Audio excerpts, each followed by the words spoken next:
மாண்புமிகு முன்னாள் முதலமைச்சர் எடப்பாடி பழனிசாமி அவர்கள். மாண்புமிகு பேரவைத் தலைவர்களே, ஒரு கட்சி சார்பாக போட்டியிட்டு அந்த கட்சி வேட்பாளர் வெற்றி பெறுவதற்கு எவ்வளவு கடுமையான உழைப்பார்கள் சிந்தித்து பார்க்கணும். இங்கே வந்திருக்கிற எல்லா எம்எல்ஏவுக்கும் தான் பொருந்தும். இதே எங்க எம்எல்ஏ மட்டும் பொருந்தும் நினைக்காதீங்க, அனைவருக்கும் பொருந்தும். ஒரு சட்டமன்ற உறுப்பினரை தேர்ந்தெடுப்பதற்கு அந்த கட்சியின் சார்பாக சுமார் 6000 பேர் பணியாற்றினா தான் அந்த வேட்பாளர் வெற்றி பெற முடியும். இரவு பகல் வராமல் ரத்தத்தை விரைவாக சிந்தி வாக்களை சந்தித்து வாக்களை பெற்று வெற்றி பெற்ற பிறகு அவர் வெளியேறினா அந்த கட்சியில் தொண்டர்கள் எப்படி மனம் கொதிக்கும் என்பதை உணர்வுபூர்வமாக நீங்கள் சிந்திக்கப்பட வேண்டும். நீங்கள் முதல் எம்எல்ஏ ஆகிருக்கிறீங்க, நான் 6 முறை எம்எல்ஏ ஆகியிருக்கிறேன், புரியுதுங்களா? ஒரு முறை நாடாளுமன்ற ஆகிக்கிறேன். ஆக சிந்திக்க வேண்டும். அந்த அடிப்படையில் நான் ஒரு கட்சியுடைய பொதுச்செயலாளர் என்ற அடிப்படையில் எங்களுடைய கட்சியின் சார்பாக அறிவிக்கப்பட்டு தலைமை அறிவிக்கப்பட்ட அந்த அறிவிப்புக்கு இணங்க அனைத்து இந்திய அண்ணா திராவிட முன்னேற்ற கழக கட்சி நிர்வாகிகள், எங்களுடைய கூட்டணி அங்க வைக்கின்ற கட்சியுடைய நிர்வாகிகள், தொண்டர்கள் அத்தனை பேரும் உழைத்து தான் இவ்வளவு பேர் வெற்றி பெற்றிருக்காங்க. அதனால தான் அந்த கருத்தை சொல்ல வேண்டிய நிலைக்கு நான் தள்ளப்பட்டேன் என்பதையும் தங்களுடைய கவனத்துக்கு கொண்டு வரேன். அதோட தாங்களுடைய சொன்ன கருத்து உண்மையிலேயே உண்மையை காயப்படுத்தி இருக்குது. 2 பேரும் ஒன்னா சேரல, இல்ல நீங்க இருந்த காலத்திலையும் ஒன்னா சேரல, நாங்க இருக்கிற காலத்திலையும் ஒன்னா சேரல என்பதையும் ஒரு விளக்கம் மட்டும் நான் சொல்லிடுறேன்.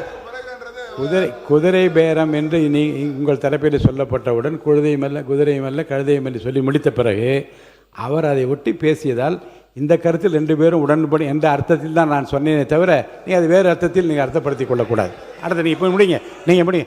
முக்கூர் சுப்ரமணியன் நீங்கள் உட்காருங்க. உங்கள் தலைவர் பேசும்போது நீங்கள் குறுக்க பேசாதீங்க, உட்காருங்க. பேரவைத் தலைவர் சொல்லி உட்காருங்க. இன்றைக்கு உறுதியளிக்கப்பட்ட ஓய்வு திட்டம், அந்த திட்டத்திற்கு கடந்த இடைக்கால பட்ஜெட்டிலேயே அதற்கு தேவையான நிதி ஒதுக்கப்பட்டதாக இன்றைக்கு ஒதுக்கப்பட்டுகின்றது. இப்பொழுது அரசாங்கம் அதை நிதி ஒதுக்கப்படவில்லை. அரசூழியில் மிகப்பெரிய குழப்பத்தை ஏற்படுத்தி கொண்டிருக்குது. அது மட்டும் இல்லை, மாண்புமிகு நிதியமைச்சர் சொல்லுகின்ற பொழுது இதற்கு மத்திய அரசிடம் அனுமதி பெற வேண்டும் என்று சொல்றாங்க.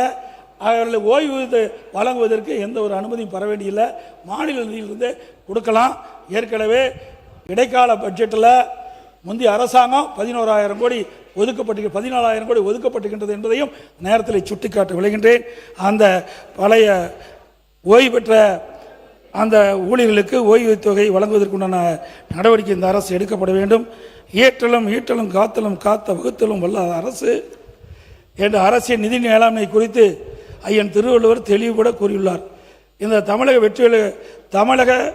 வெற்றிக்கழக கூட்டணி அரசு சமைத்துள்ள நிதிநிலை அறிக்கையில் ஏற்றம் இல்லை, வகுத்தலும் இல்லை, காத்தலும் இல்லை, மாற்றம் வரும் என்று நம்பி வாக்களித்த மக்களுக்கு இந்த அரசு நிதிநிலை அறிக்கை என்ற பெயரில் போகாத ஊருக்கு வழிகாட்டி விட்டதே என்ற வருத்தத்திலும் ஏமாற்றத்திலும் உள்ளர் என்ற உண்மையை கூறி அமைகின்றேன்.